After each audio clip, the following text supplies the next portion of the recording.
La course de 1927 a eu lieu à Venise. Elle s'est jouée entre les Italiens et les Anglais. Chaque équipe se présentait avec un nouvel appareil.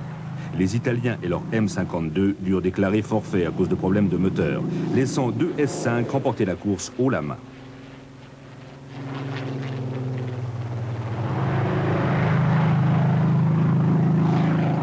C'est le capitaine aviateur Webster qui a gagné avec une vitesse de 450 km/h.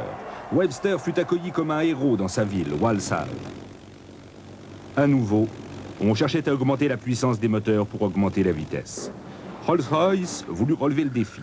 Les moteurs de leur série R avaient de nombreuses caractéristiques semblables à celles du D12 des Américains, mais ils développaient près de 2000 chevaux. Ces moteurs avaient été conçus d'emblée pour la course. On constata que le moteur fonctionnait bien pendant 20 minutes à une demi-heure, mais bien sûr ce n'était pas suffisant. On voulait en tirer un peu plus que ça, et finalement on réussit à garantir une fiabilité absolue d'1 heure et demie.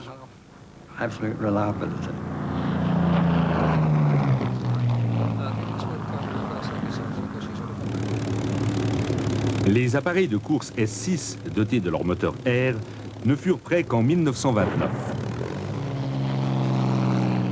Si la Grande-Bretagne pouvait gagner encore 2 courses, la Coupe Schneider serait sienne pour toujours.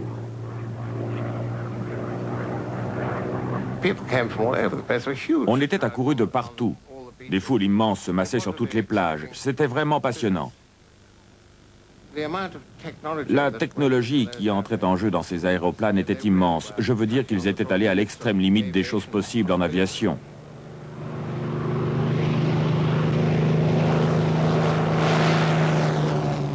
La Grande-Bretagne a gagné la course en 1929. En 1931, John Bossman a mis un terme à la saga de la Coupe Schneider en la remportant du premier coup. Puis, George Steinfort a battu le record de vitesse mondial avec 750 km/h. La fin de la Coupe Schneider a privé l'Europe d'une bonne partie de l'esprit de compétition dans les airs. Cependant, en Amérique, on a inventé un nouveau sport spectacle. Les vols à grande vitesse et à basse altitude, connus sous nom de course aérienne nationale.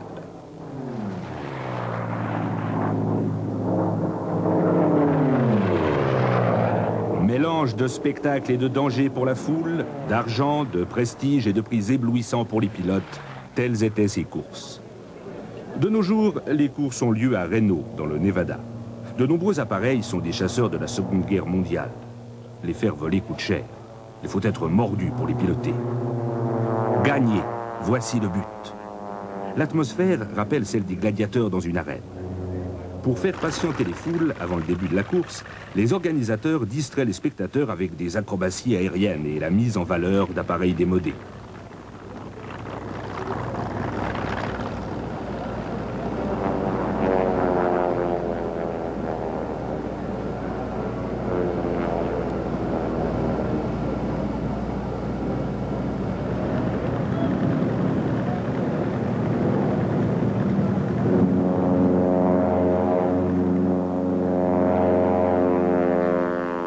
Le spectacle n'a presque pas changé depuis un demi-siècle.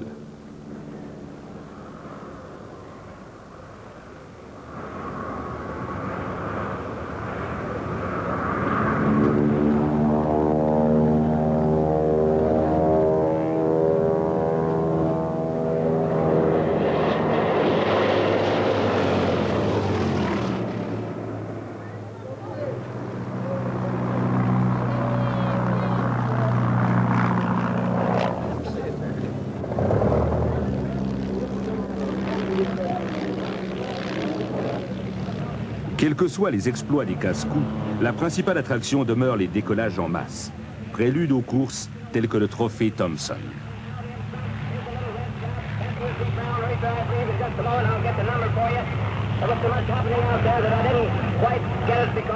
Les pilotes se consacraient certes à la poursuite de la vitesse, mais ils étaient d'une autre lignée que les aviateurs militaires qui participaient à la Coupe Schneider. Il s'agissait de gars sûrs d'eux-mêmes, d'aventuriers, de mécaniciens de garage et de cascadeurs vivant de budgets restreints. L'un d'entre eux, Benny Howard, a construit son avion pour transporter du whisky pendant la Prohibition.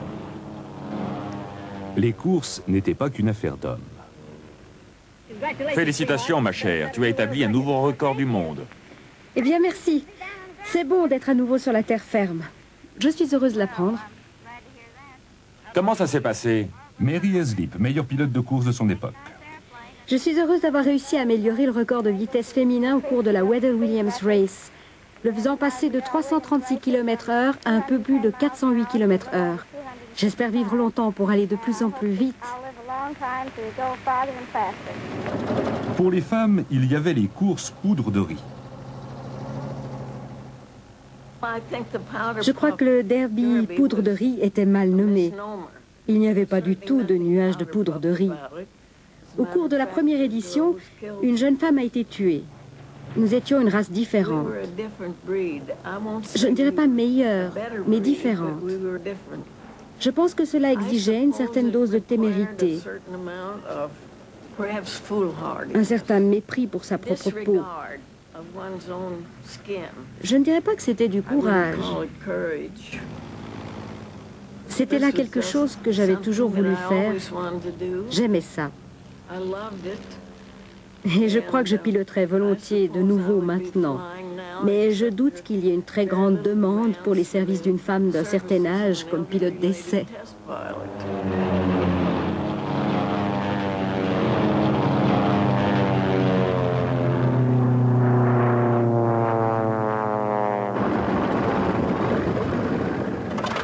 La puissance du moteur demeure le dénominateur commun des courses aériennes.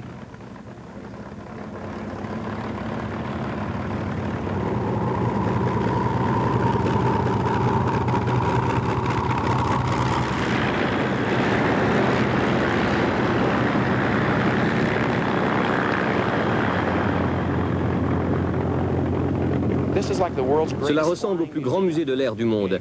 Voyez-vous, ce n'est pas comme admirer des chiens empaillés dans un merveilleux musée. Je veux dire qu'ils n'aboient pas, qu'ils ne mangent pas. Mais ces coucous-là volent. Ils volent comme vous ne les verrez jamais voler ailleurs.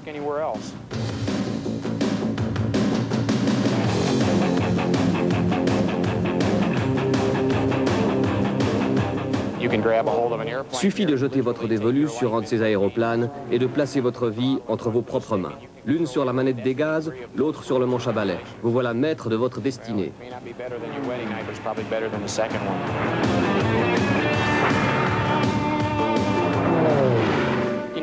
Vous savez que l'adrénaline est une drogue produite naturellement, mais elle est plus puissante que la plupart des drogues. Une fois qu'elle coule dans vos veines, vous sentez le sang monter à la tête. C'est difficile à décrire, mais c'est ce que l'on éprouve en montant à bord de ces coucous.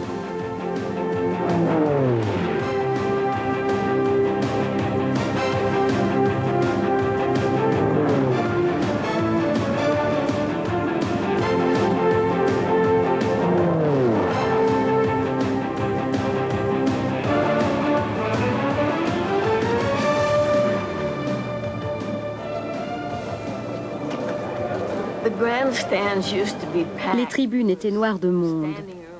Il n'y avait que des places debout. Mais je crois que les foules avaient à peu près les mêmes raisons de venir que les foules romaines. On venait voir les chrétiens se faire déchiqueter par les lions. On était animé par un intérêt morbide. On se disait qu'en restant assez longtemps, un désastre allait se produire. Et il y en avait toujours un. La perte en vie humaine était toujours lourde, mais il y avait toujours de nouveaux pilotes prêts à participer aux courses. Pour demeurer compétitif, on sacrifiait aisément la sécurité en faveur de la vitesse. Le minuscule GB, un appareil de course, semblait n'être qu'un moteur. Il est très difficile à manœuvrer. Un pilote qu'il connaissait bien était Jimmy Doolittle, vainqueur de la Coupe Schneider. Si vous montez à une certaine altitude avec un avion et que vous stabilisez sa course, l'avion continue à voler de lui-même. La caractéristique curieuse du GB, c'est qu'une fois en l'air, quoi que vous vouliez lui faire faire, il s'obstine apparemment à vouloir s'autodétruire, et vous avec lui. Mais le GB était rapide. En 1931, Lowell Bales, un pilote de course, s'en est servi pour tenter de battre le record de vitesse de sa catégorie, alors détenu par les Français avec 447 km/h.